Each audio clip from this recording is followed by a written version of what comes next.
When I was younger, I got a lot of offensive messages about my wardrobe, about the way I chose to come to school every day.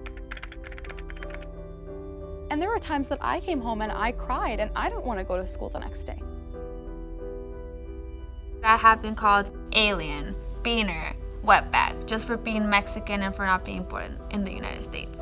I've been called the most disgusting names hundreds of times just because I'm gay.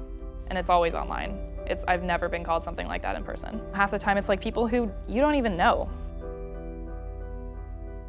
My sister's been on that other side where she's been bullied or picked on, you know. She would just come home, she'd be mad, she'd be upset, she'd be like yelling at my mom, so I felt helpless.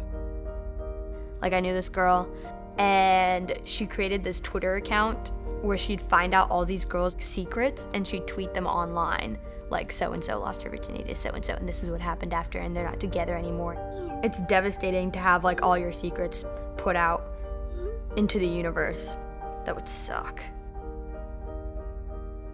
All of a sudden, it just became a place to bully people. Because when you say it in person or at school, you get in trouble, you get suspended, you get expelled. But on the internet, you can be someone who you really are not. It's anonymous. Yeah. It's completely anonymous. Like, people don't even know. Your mom's not right over your shoulder saying, would you like someone to say that to you? Or, you know, you don't have your best friend right there being like, that's a terrible thing to say to somebody and you shouldn't do it. Most of the time you're alone and you're just there and the words don't matter to you.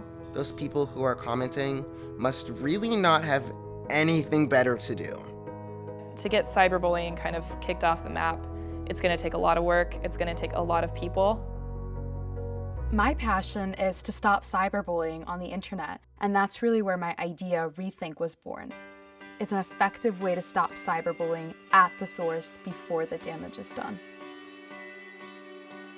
Let's not even let those negative messages go out there.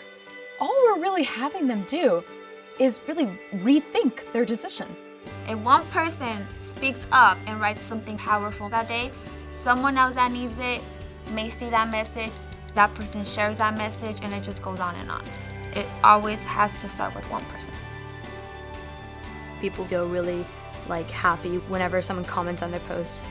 I'd be like, oh my God, you're so pretty, or I really like your outfit. It's just all chain reaction. Be a change agent. Step up, speak out. You know, it is amazing the amount of power you can have. I use social media to share pieces of myself. Like, this is who I am and what I do, you know. You can create a post and then thousands of people can see it at one time. It's an amazing resource. It's a really simple way, I think, for all of us to just connect. There is nothing more powerful than knowing in your heart that you can do something to bring positivity to change the world.